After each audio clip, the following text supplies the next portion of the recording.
Hay algo en la civilización occidental que la hace sentirse superior y que la impulsa a traducir esa superioridad en dominación y en el uso de la fuerza militar. Ya sabes, para obligarte a hacer lo que yo quiero. Mientras que desde la civilización china era, hemos venido aquí a comerciar, queremos hacer negocios. Creo que en general esa sigue siendo la diferencia entre las distintas civilizaciones.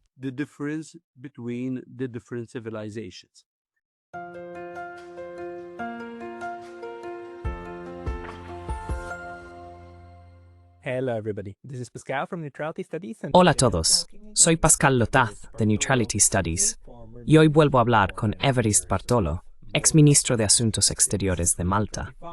Dado que 2025 es el 70º aniversario de la conferencia de Bandung, que más tarde dio origen al movimiento de países no alineados, y Malta solía formar parte de ese grupo, pensé que era un momento ideal para hablar de esta historia y su relevancia contemporánea con alguien que ha trabajado en ese entorno. Así que, ministro Bartolo, bienvenido de nuevo. Muchas gracias. Es un interesó de discutir en contor.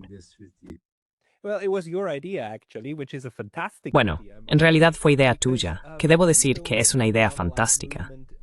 Porque Bandung y el movimiento de países no alineados han sido, en mi opinión, muy subestimados en la historia no solo de la Guerra Fría, sino también de nuestro mundo actual. ¿Podrías explicarnos un poco cómo llegó Malta a formar parte del movimiento de países no alineados? ¿Y qué importancia ves en toda esta historia de 70 años?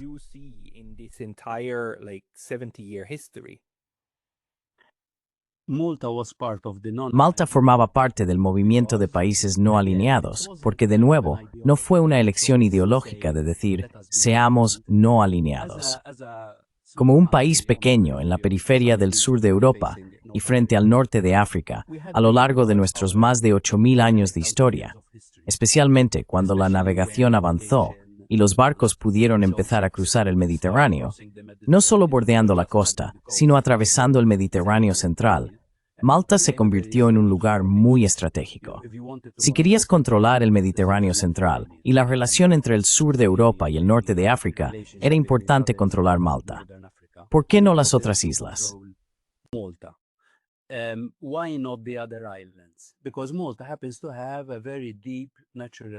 Porque Malta tiene un puerto natural muy profundo que se puede utilizar durante todo el año.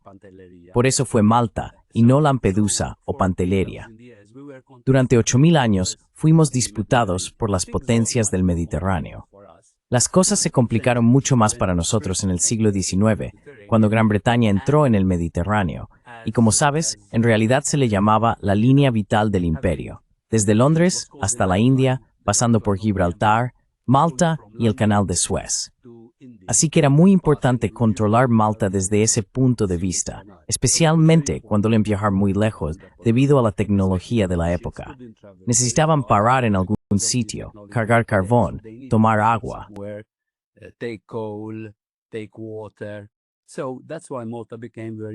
Por eso, Malta se volvió muy importante, porque al principio Gran Bretaña no estaba realmente interesada en controlar Malta.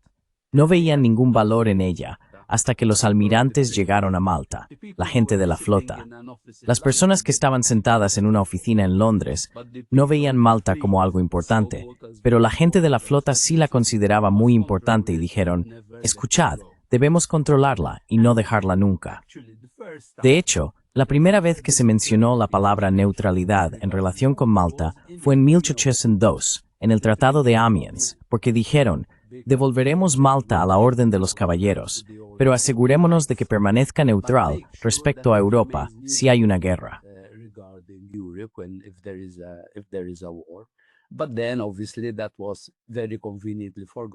Pero luego, obviamente, eso se olvidó muy convenientemente cuando Gran Bretaña vio que Malta era muy importante de mantener.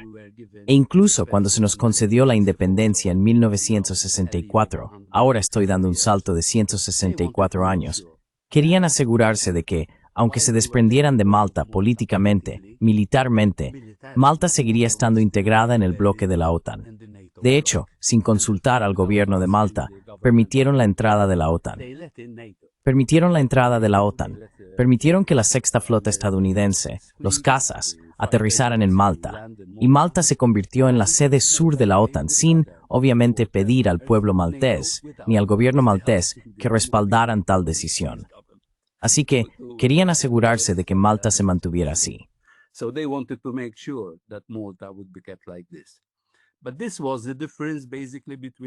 Pero esta era la diferencia fundamental entre los dos principales partidos políticos. Tenías al Partido Nacionalista, que quería que la OTAN permaneciera aquí, y al Partido Laborista, que veía que si seguíamos siendo una base, esto afectaría negativamente a nuestro desarrollo económico. Porque básicamente, tener una base en un país tan pequeño como Malta significa que todo el país es una base.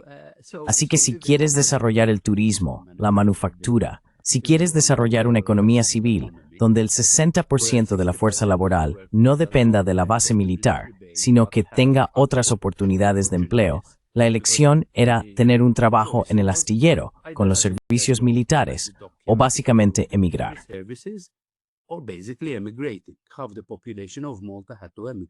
La mitad de la población de Malta tuvo que emigrar en los años 60.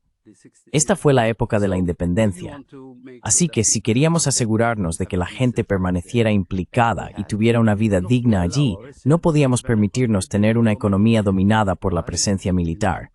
Y por eso, el Partido Laborista, bajo el liderazgo de Dom Mintoff, eligió ser no alineado.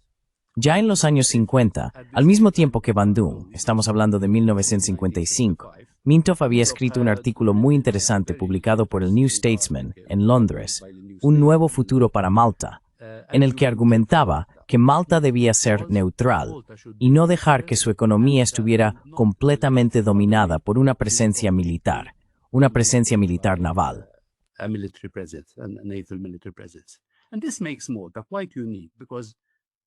Y esto hace que Malta sea bastante única, porque cuando ves quiénes se reunieron en Bandung, en su mayoría eran países africanos y asiáticos. Malta fue el único país europeo entonces, después de que Mintoff se reuniera con Nasser en el Cairo. Y Nasser le dijo, esto fue en 1956, ¿por qué no te unes a la APSO, que es la Organización de Solidaridad de los Pueblos Afroasiáticos? Porque apoyaríamos tu candidatura para que te independices. Malta no había sido mencionada como un candidato probable para la independencia nacional. Gran Bretaña no quería dejar ir a Malta, aunque a regañadientes sabía que no podía permitirse mantener el imperio que tenía antes. Mientras Estados Unidos presionaba a Gran Bretaña para que soltara sus colonias, creo que no por ninguna razón ideológica noble, sino porque querían que Gran Bretaña desmantelara lo que se llamaba la preferencia imperial.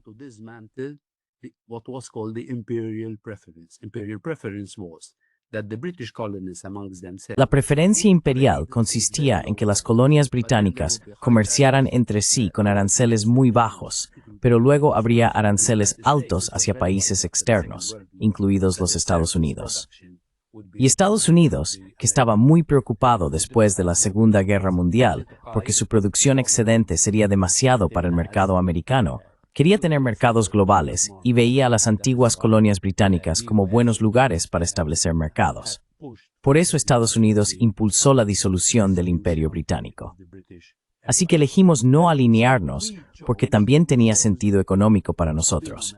Cuando Mintoff se convirtió en primer ministro en 1971, en 24 horas le dijo a la OTAN que se marchara. Le dijo al almirante Gino Berendelli, el italiano, que se fuera. Gino Berendelli, the Italian, to leave. He could do it also because there was no agreement. Él pudo hacerlo también, porque no había ningún acuerdo, ningún tratado, ningún acuerdo escrito. Así que, al haber sido traídos de manera informal, se les dijo, recoged vuestras cosas y marchaos. Y mientras tanto, negoció un nuevo acuerdo con Gran Bretaña para que en 1979 Malta no tuviera bases militares. Y en su constitución de 1986 se establecería que Malta no se uniría a ninguna alianza militar, lo cual era uno de los principios de Bandung. No alianzas militares y ninguna base naval o militar desde la que atacar a otros países. Otro principio importante de Bandung.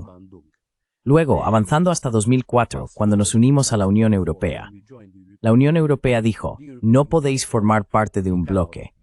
No podéis formar parte del movimiento de países no alineados si vais a uniros a la Unión Europea. Respetaremos vuestra neutralidad y espero que eso se mantenga constante. And I hope that that will remain constant. I hope it will remain constant. But you cannot be part Espero que se mantenga constante, pero no se puede formar parte de otro bloque.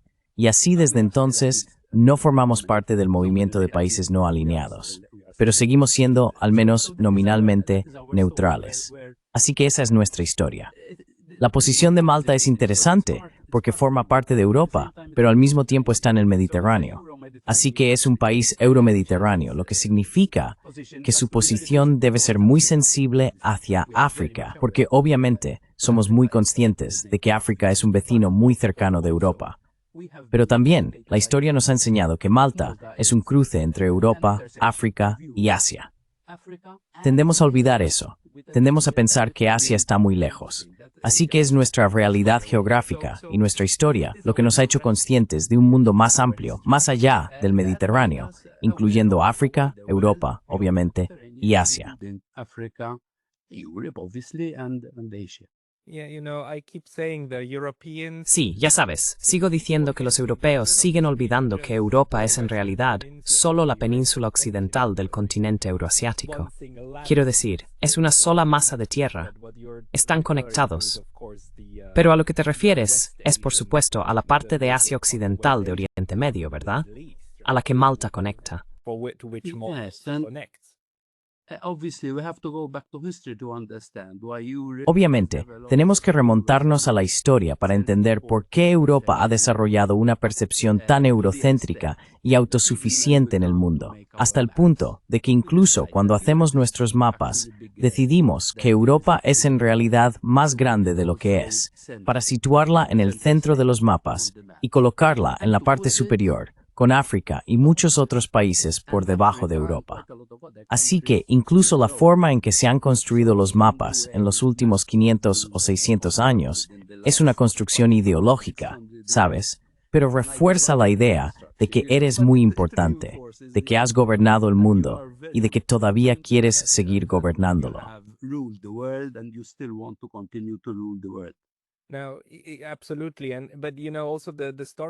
No, absolutamente.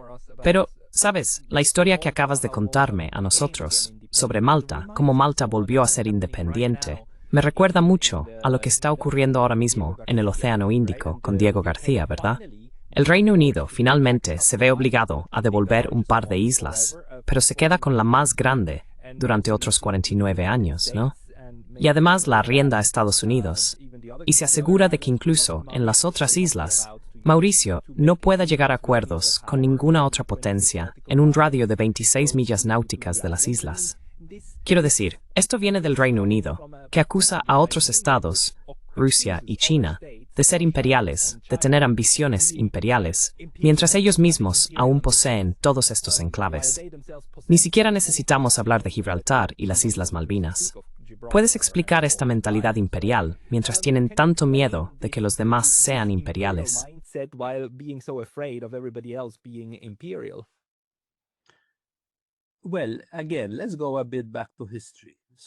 Bueno, volvamos un poco atrás en la historia. En las décadas de 1830 y 1840, en Malta, se pedía la libertad de prensa. Acababa de empezar a desarrollarse en la propia Gran Bretaña. Y en Malta decían, escuchad, nosotros también necesitamos tener libertad de prensa. Gran Bretaña había prometido que respetaría la soberanía nacional y que se restablecería el tipo de gobierno local que Malta tenía antes de los caballeros. Eso no ocurrió. Cuando pidieron la libertad de prensa, hubo un gran debate en las cámaras del Parlamento e incluso en la Cámara de Dolores sobre si Malta recibir la libertad de prensa. About whether Malta should be granted liberty of the press. And there is a famous speech of the Duke of Wellington. Y hay un famoso discurso del Duque de Wellington, quien se levantó y dijo, escuchad, ¿estáis locos? ¿Damos libertad de prensa a nuestros barcos? ¿Damos libertad de prensa a los cuarteles? Malta es un puerto y nada más. Así que los malteses no cuentan. Lo importante es que hay un puerto, que es muy importante para nuestro control estratégico del Mediterráneo y como puerta de entrada a otros continentes. Hemos guiado Gran Bretaña hacia Malta y hacia otras colonias, especialmente aquellas islas a las que se les dio importancia porque formaban parte de la red imperial. Es decir, pequeñas islas como Mon y Nahuatl.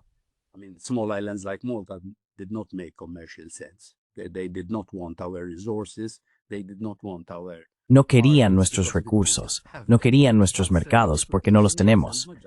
Pero la ubicación estratégica sí.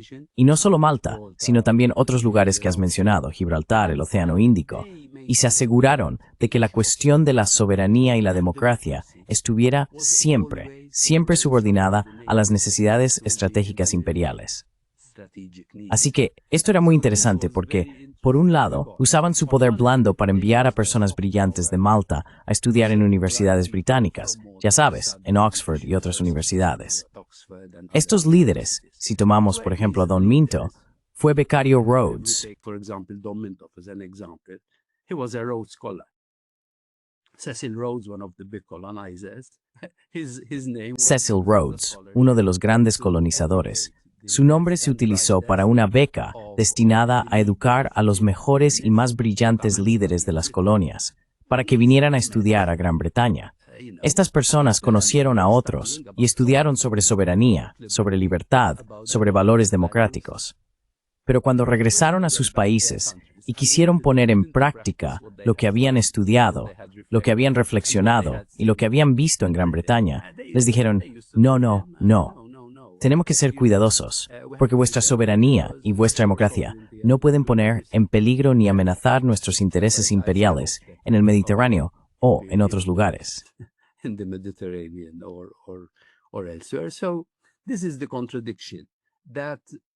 Así que esta es la contradicción que Bandung ayudó a sacar a la luz. Porque en Bandung, por primera vez, probablemente por primera vez en la historia de la humanidad, hasta donde sabemos, los pueblos anteriormente colonizados se reunieron para debatir qué iban a hacer con su futuro. Antes solíamos tener reuniones de colonizadores. Por ejemplo, si tomamos la Conferencia de Berlín en 1885, donde las potencias de la época se reunieron para decidir realmente qué hacer con África. Yo me quedo con esta parte, tú con aquella, borrando cualquier respeto por las personas que vivían en ese continente. En este caso, fue al revés. Fueron los pueblos que habían sido mantenidos reprimidos y oprimidos los que se unieron para decir, escuchad, ahora nuestro destino, debemos hacer todo lo posible por controlarlo nosotros mismos.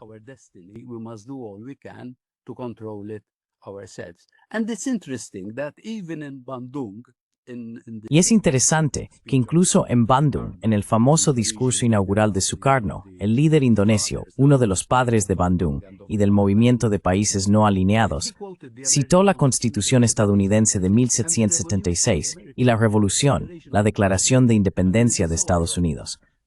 Quiero decir, es tan irónico que uno de los primeros países en sacudirse el colonialismo fuera Estados Unidos. Y de manera constante, no solo encontramos a Sukarno en 1955, citando, ya sabes, todos los hombres nacen iguales, y que el pueblo debe ser gobernado por consentimiento y no por potencias extranjeras que deciden por ellos lo que deben hacer. Pero es interesante que incluso, imagina, Ho Chi Minh en 1945, cuando celebraba que Vietnam se libraba del colonialismo francés, también citó la Declaración de Independencia de Estados Unidos.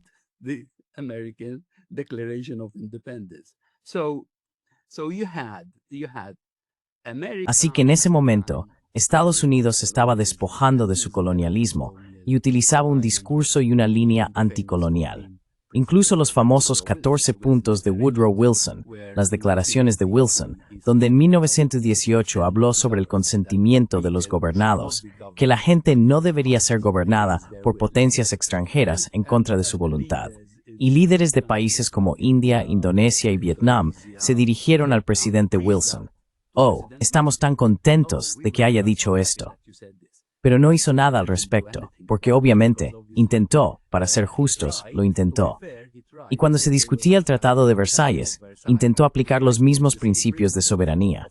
Pero Italia, Francia e Inglaterra se opusieron porque no querían perder sus colonias.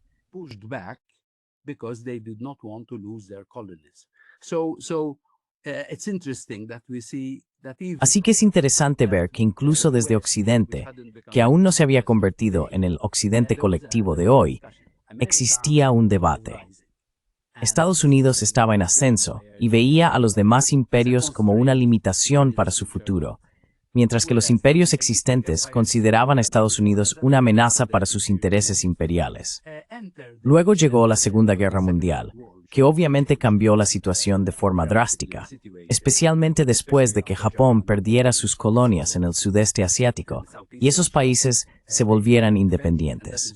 Por eso no es casualidad que Bandung se celebrara en Bandung, porque los primeros países independientes estaban en Asia, India, Indonesia, Vietnam en ese momento, y China, debido a su guerra de liberación.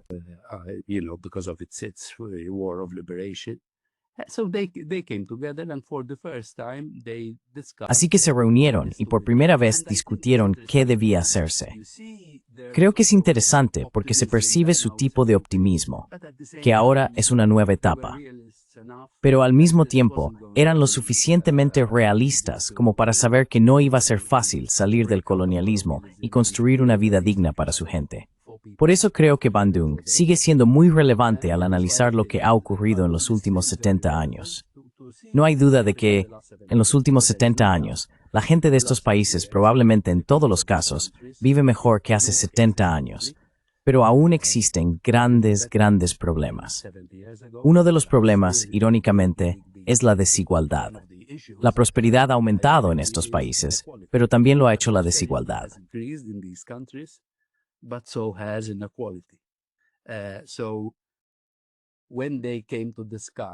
Así que cuando se reunieron para debatir en Bandung, es interesante que si escuchas los discursos de Zhou Enlai, Sukarno, Nasser, Nehru, no están hablando de asuntos internacionales.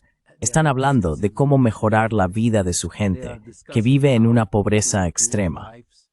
Porque una de las grandes mentiras del colonialismo es que hemos venido a civilizaros, hemos venido a daros una vida mejor, hemos venido a daros nuestros valores.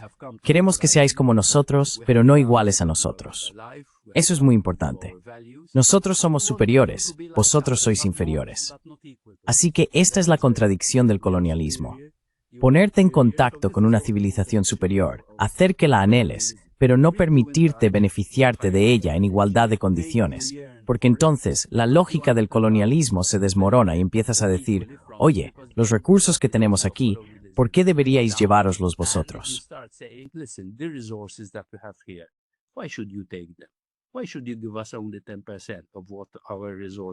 ¿Por qué deberíamos recibir solo el 10% de lo que son nuestros recursos? ¿Por qué no debería ser más equitativo? ¿Por qué no deberíamos ser soberanos sobre nuestros propios recursos? Así que en Bandung se ve una ola hacia adelante, hacia la independencia, hacia la soberanía, hacia el desarrollo económico. Pero entonces los imperios empezaron a contraatacar. Y después de Bandung tenemos una serie de golpes de Estado, asesinatos, para asegurarse de que la ruta que empezó a trazarse en Bandung no se llevara a cabo.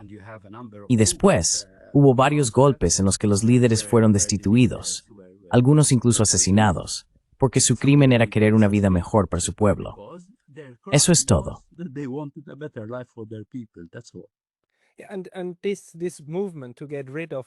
Y este movimiento para deshacerse de líderes que tienen una agenda nacional orientada a asegurar que sus naciones obtengan algún beneficio de este libre comercio, que es, por supuesto, el otro grillete. Un grillete es el militar, como estar constantemente bajo amenaza. Y tenemos muchos, también ocurre en países sudamericanos, ¿verdad? Con Chile y luego la dictadura de Pinochet. Tenemos a Indonesia, que sufrió un golpe de Estado, y luego Sukarno fue reemplazado por un partidario anticomunista de Estados Unidos. Los tenemos por todas partes.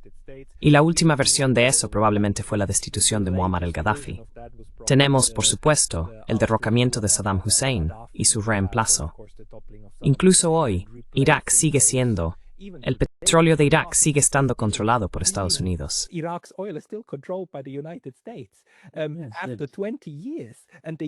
Después de 20 años, Estados Unidos tiene ese dinero en una cuenta y si le apetece, le da al gobierno iraquí acceso a una pequeña parte de ese dinero, si le apetece. Los niveles directos de control siguen siendo una locura. Pero algo que ha cambiado en los últimos 70 años es que hoy la cuota global del PIB del movimiento de países no alineados, especialmente cuando estaba en su punto más alto, es en realidad mucho mayor que el PIB incluso del G7, ¿verdad? El equilibrio global del poder económico ha cambiado por completo. ¿Qué efecto tiene esto en el mundo actual, según tu perspectiva, en cuanto a lo que estos estados pueden hacer? Y bueno, el movimiento de países no alineados ya no está muy activo, pero ahora tenemos a los BRICS. Y en cierto sentido, existe un movimiento similar en torno a los BRICS, al que solía ser el movimiento de los no alineados. ¿Podrías hablar un poco sobre esto? Now, I think this is very important, Pascal, because Ahora, creo que esto es muy importante, Pascal, porque uno de los puntos que también mencionó Sukarno en 1955 fue: no tenemos la bomba atómica, no tenemos un ejército fuerte, pero tenemos una gran fuerza moral. Ellos creían, quiero decir, es hermoso escuchar esos discursos, pero tenían la ilusión de que cuando había dos superpotencias enfrentándose, la Unión Soviética y los Estados Unidos, y no querían unirse ni a una ni a otra porque decían, acabamos de liberarnos de una forma de dominación. No queremos pasar a otra dominación. Aparte del hecho de que la gente en Bandung, los diferentes países en Bandung, algunos eran comunistas, otros anticomunistas, algunos eran monárquicos, otros eran democracias.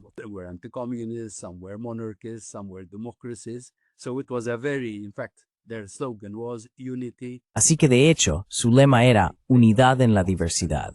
Y por eso desarrollaron el concepto y la doctrina de no injerencia en los asuntos de los demás y la coexistencia pacífica. Yo te permitiré ser tú mismo, aunque seas muy diferente de mí, pero no interfieras en mis asuntos y yo no interferiré en tu vida.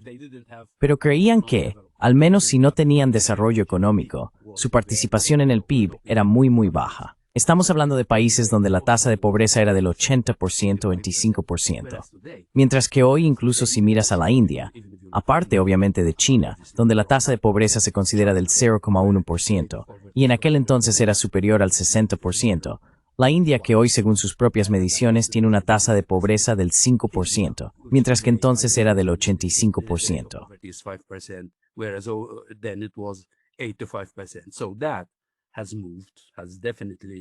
Así que eso ha avanzado, definitivamente ha avanzado. Creían que podían hablar desde una posición moral superior y decirles a los demás países, dejadnos desarrollarnos. No sucedió así. Desafortunadamente, prevaleció el poder duro, y por eso hubo esa serie de golpes de Estado. No hemos mencionado Irán con Mossadegh, que ya, allá por los años 50, inició el camino hacia la democracia parlamentaria, hacia los derechos humanos, porque también debemos tener esto en cuenta. En Bandung, los derechos humanos fueron el primer principio que mencionaron. Los derechos humanos fueron el primer principio que mencionaron porque ellos, y estoy de acuerdo con esa postura, y hoy en día todavía tenemos un gran déficit a la hora de describir la democracia, no como un ejercicio periódico de votación.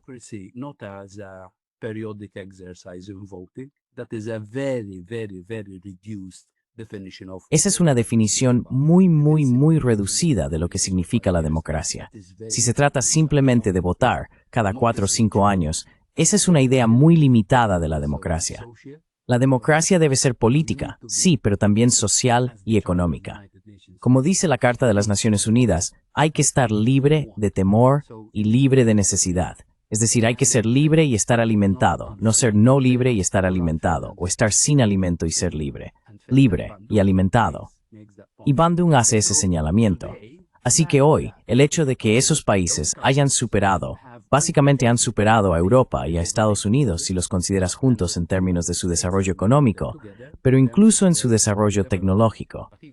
Y también, militarmente, ya no se les puede intimidar tan fácilmente.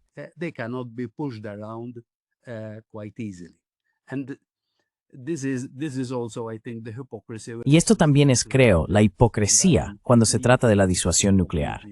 Estoy completamente a favor de desnuclearizar el mundo y, en la medida de lo posible, deshacernos de los armamentos nucleares. Pero, lamentablemente, el mensaje que Occidente ha transmitido a estos países a través de su comportamiento es: si tienes una capacidad de disuasión nuclear, no te atacaremos.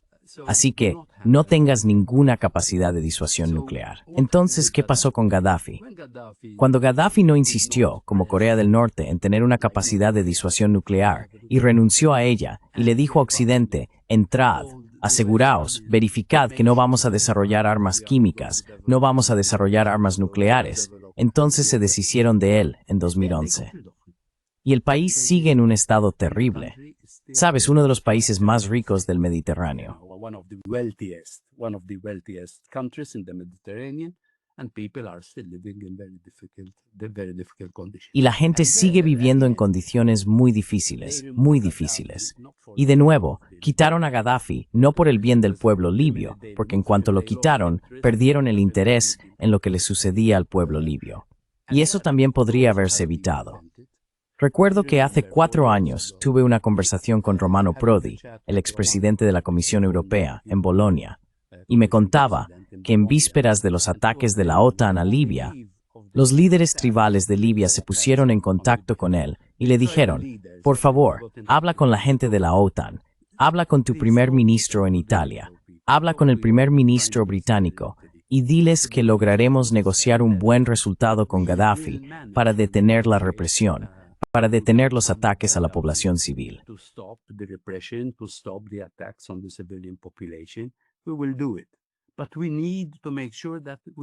Lo haremos, pero tenemos que asegurarnos de que no seamos atacados. Y Prodi obtuvo la respuesta: no, no estamos interesados. Vamos a atacar Libia.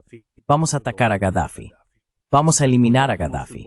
Para ellos, lo más importante es que los países que participaron en Bandung y aquellos que se convirtieron en países soberanos, si no puedes controlarlos, destrúyelos. Quiero decir, es así de cínico.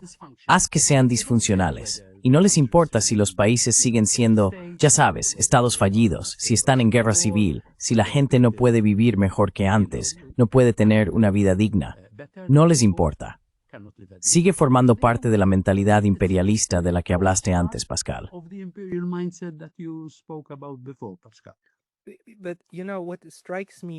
Pero sabes, lo que me llama la atención es que lo que hizo posible 2011 fue el hecho de que hubo una resolución del Consejo de Seguridad de la ONU que permitió establecer una zona de exclusión aérea, que permitió a la OTAN implementar esa zona de exclusión aérea. Y esto ocurrió porque Rusia y China se abstuvieron. Creo que se abstuvieron. No votaron a favor.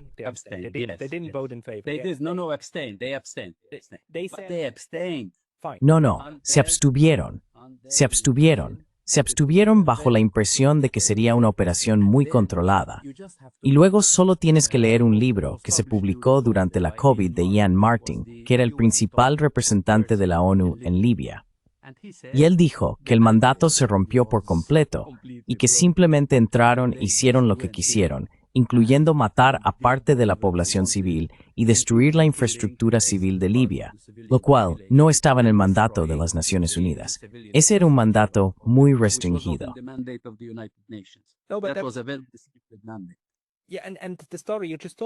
Sí, y la historia que acabas de contarme, eso solo significa que fue premeditado. No fue simplemente, oh, lamentablemente, ocurrió así. No. Y todos los demás fueron informados. No, esto es lo que vamos a hacer. Vamos a bombardear, vamos a deshacernos de Gaddafi, y él se irá. Así que esto fue un plan de la ONU.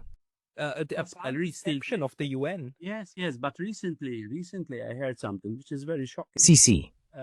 Pero recientemente escuché algo muy impactante de fuentes estadounidenses. Parte de la operación militar también fue llevada a cabo por jóvenes pilotos noruegos que fueron enviados a bombardear Libia como un ejercicio, como prácticas.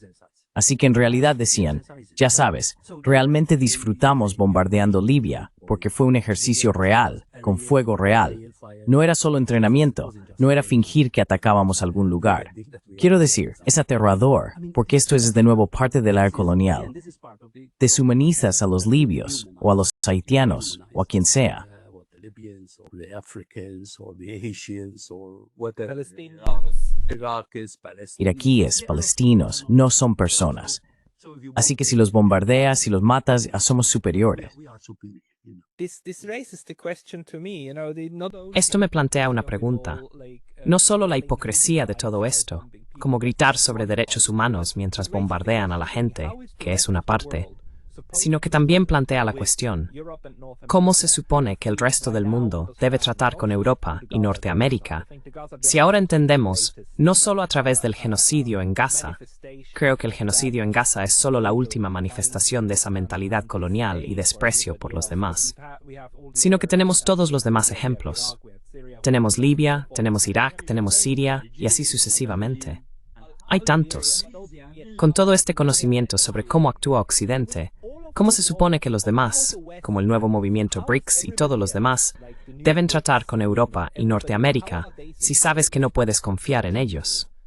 ¿Cuál sería tu consejo sobre cómo tratar con los europeos y los estadounidenses? How to deal with the Europeans and the Americans. No. In fact, I think what is happening now is De hecho, creo que lo que está ocurriendo ahora es, fíjate en cómo responde China. China. Esto es muy interesante. China fue muy paciente. Quería mencionarte algo sobre China, que no es muy conocido, pero que me parece muy interesante. Así que, de nuevo, retrocedamos unos 500 años, cuando Colón partió para, entre comillas, descubrir las nuevas tierras. No necesitaban ser descubiertas, ya estaban allí. Quiero decir, la arrogancia de decir que estás descubriendo países. Pero él fue allí, y los europeos fueron a esos países con la idea de imperio y conquista. Es interesante comparar esto con el explorador chino Zheng He, 80 años antes que Colón, que fue a la India, fue a África, no para conquistar, sino para comerciar y hacer diplomacia. But to trade and diplomacy. So there is something in the civilization. Así que hay algo en la civilización de Occidente que le hace sentirse superior y le impulsa a querer traducir esa superioridad en dominación y en el uso de la fuerza militar para obligarte a hacer lo que quiere. Mientras que desde la civilización china era, hemos venido aquí a comerciar, queremos hacer negocios. Creo que en general, esa sigue siendo la diferencia entre las distintas civilizaciones. Ahora, observa cómo reaccionó China ante Trump respecto a los aranceles. No vamos a dejar que nos intimides. Creo que China también ha aprendido de cómo Europa y Estados Unidos han tratado a Rusia en cuanto a la ampliación de la OTAN y en cuanto a lo que ocurre con los rusos ucranianos y otras minorías dentro de Ucrania. Dieron su palabra de que no ampliarían la OTAN. Dieron su palabra de que los derechos de las minorías de los rusos ucranianos dentro de Ucrania serían protegidos a través del Acuerdo de Minsk. To the agreement in Minsk. All those promises were broken. Todas esas promesas se rompieron. Así que, desde el punto de vista de China, saben que no pueden tomarse en serio a Europa y a Estados Unidos. Por eso han reaccionado con tanta contundencia respecto a Taiwán y a los aranceles. Se aseguran de decir, escuchad, no vamos a dejarnos engañar por vosotros porque no podemos confiar en vosotros. Decís que nos vais a tratar como iguales, pero sabemos que no es así. Reagan, cuando trataba con la Unión Soviética sobre misiles nucleares, solía decir que los rusos tienen un proverbio, que por desgracia, ellos mismos no han aplicado al tratar con Europa y América. Confía, pero verifica. Confía, pero verifica. Los chinos lo hacen. No confiarán ciegamente. Y creo que ahora el resto del mundo está aprendiendo que no se puede confiar en Estados Unidos ni en Europa.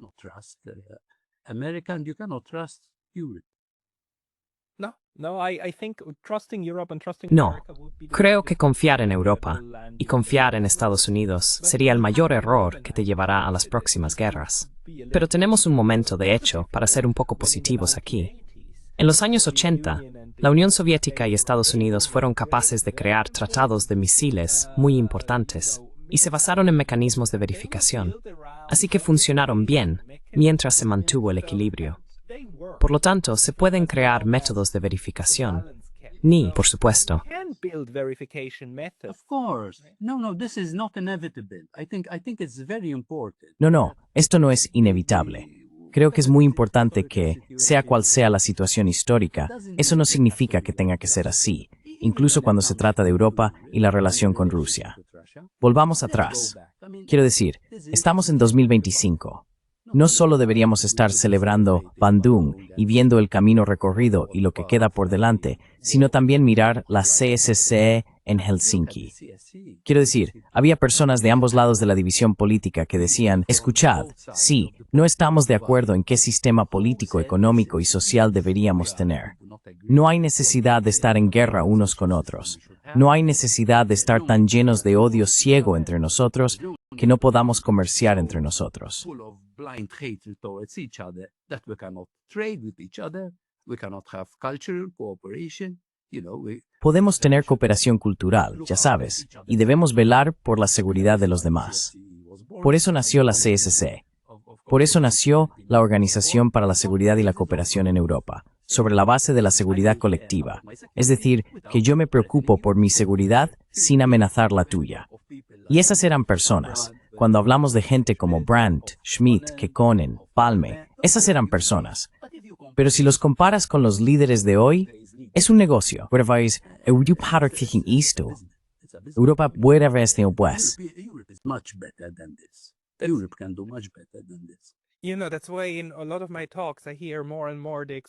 Sabes, por eso en muchas de mis charlas escucho cada vez más la expresión de que Europa está gobernada por una caquistocracia, simplemente por los peores, ¿verdad?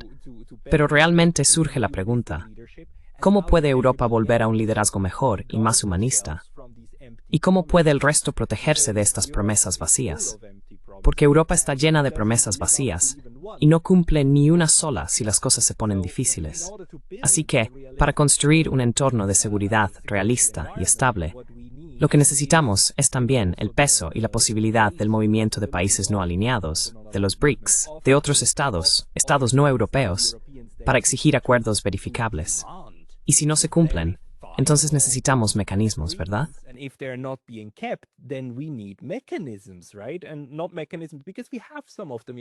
Y no solo mecanismos, porque ya tenemos algunos de ellos. Sabes, la Organización Mundial del Comercio es inteligente, porque tiene mecanismos de resolución de disputas comerciales, ¿verdad? Desafortunadamente, el mecanismo actual está bloqueado por Estados Unidos, porque no nombra personas para el órgano de apelación. Pero necesitaríamos ese tipo de mecanismo para que los países fuera de Europa puedan presionar a los europeos y a los estadounidenses y exigir que cumplan sus promesas, ¿no es así?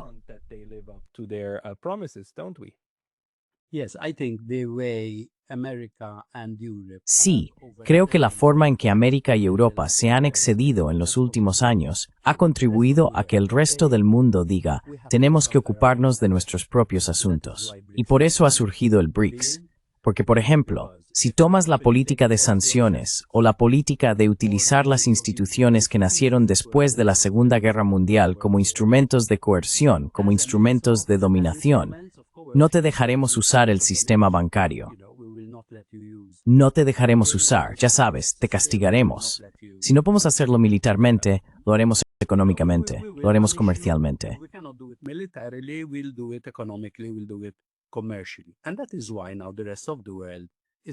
Y por eso ahora el resto del mundo está diciendo, nos ocuparemos de nuestros propios asuntos. Así, por ejemplo, si observas las relaciones entre Europa y África, Rusia y África, China y África, Turquía y África, ellos dicen, si no queréis ocuparos de nosotros y tratarnos como iguales y dejarnos desarrollarnos por nosotros mismos, iremos a China, traeremos a Rusia, colaboraremos con Turquía. Y esto es lo que está ocurriendo. Así que el resto del mundo ha aprendido lo suficiente como para decir, tenemos que ocuparnos de nuestros propios asuntos, porque, lamentablemente, cuando hacemos cosas con Estados Unidos y con Europa, ellos miran por sus propios intereses y no por los nuestros.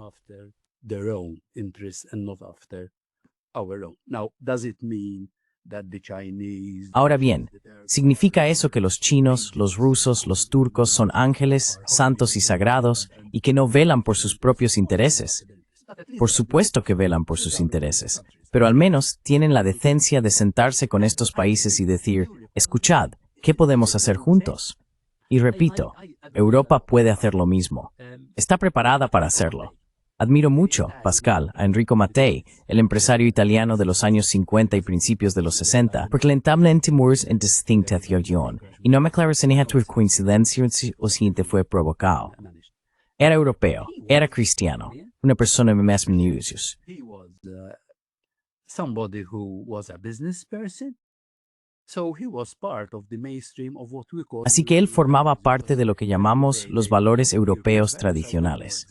Porque hoy en día cuando hablan de valores europeos, no sé exactamente a qué se refieren con eso. Pero él mostró lo mejor. ¿Por qué? Porque solía ir a Oriente Medio, solía ir al norte de África, solía ir a Asia y decirles, escuchad, el petróleo que tenéis en vuestra tierra os pertenece. Desarrollémoslo juntos. Hagamos acuerdos de asociación, al 50-50. Hagamos un acuerdo de beneficios en el que, como el petróleo es vuestro y el conocimiento es nuestro, os daremos el 75% de los beneficios. Ese era el modelo. Así que eso era posible. Esto ya se estaba haciendo en los años 50. This was already being done in the 50s, but what happened? The UK, the US, ¿Pero qué pasó? Holland, El Reino Unido, Estados Unidos, Holanda y Francia estaban muy enfadados con él, porque le decían, no, estás alterando nuestro modelo para, ya sabes, BP, Shell. No, esta no es la manera de hacer las cosas.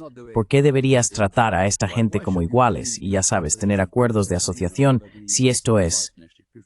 Así que, si Europa quiere salir de la situación abismal en la que se encuentra ahora, tiene que aprender un poco de humildad y tratar a estos países decentemente como socios.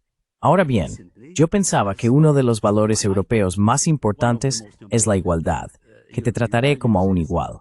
Puedes ser tan diferente de mí como quieras, pero tratémonos como iguales. Be as different as you like from me, but let's treat each other as equal. It's just Europe is so good. Europa es muy buena hablando de esto. Usan palabras tan bonitas y luego crean personas como... ¿Cómo se llamaba? No Parolo. El jardín, la jungla, ya sabes. Ah, sí. Borrell. Las mismas personas que se ponen delante de ti y proclaman los derechos humanos por encima de todo. Pero, lamentablemente, Israel necesita matar a todos los palestinos, porque eso es lo justo. Quiero decir, lo dicen en la misma frase. Y no reconocen que se contradicen incluso a sí mismos. Es lógica básica. No solo una falta moral, sino una falta básica de lógica. Y ya no sé cómo lidiar con eso.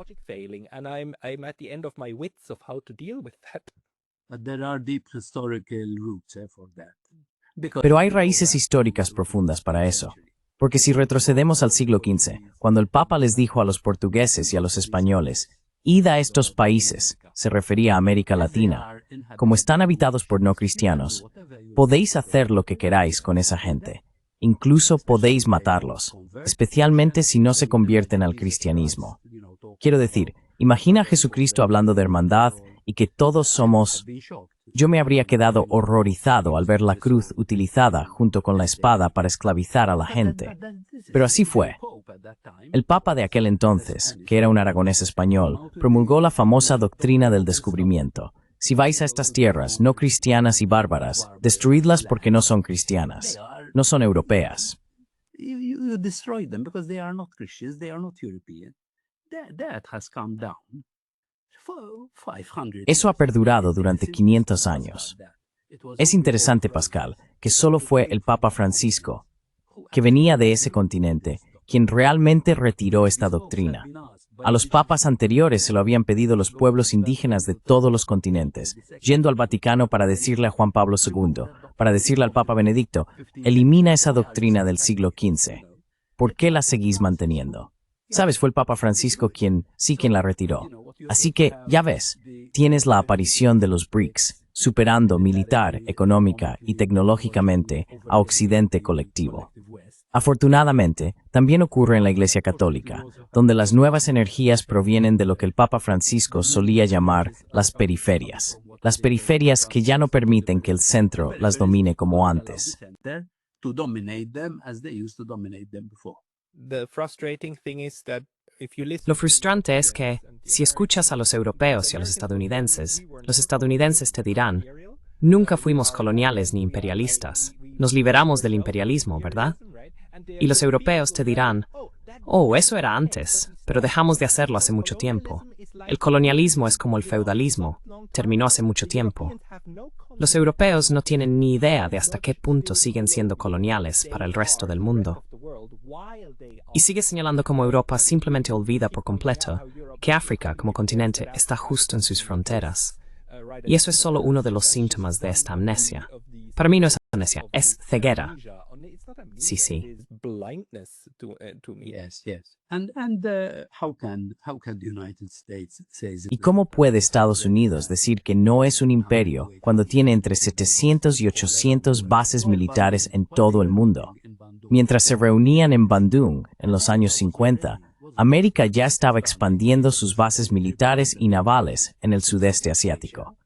Así que, mientras los líderes de allí hablaban sobre la importancia de no pertenecer a alianzas militares y de no permitir que sus países fueran utilizados como bases navales unos contra otros, América seguía adelante y extendía, obviamente, su supremacía tras la Segunda Guerra Mundial, cuando todos los demás países estaban destruidos, para imponerse al resto del mundo. Y hoy en día, tiene una red de 800 bases navales y militares en todo el mundo, lo cual es el imperio. ¿Sabes? Es un imperio. Está en declive, pero todavía le queda bastante vida.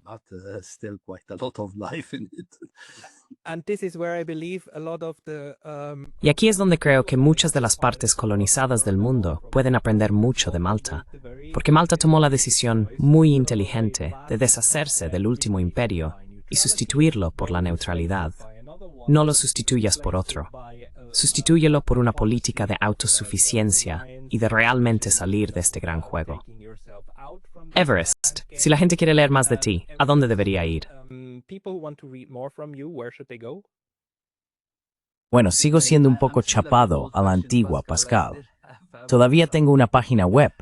Publico principalmente a nivel local, pero obviamente también publico artículos en inglés.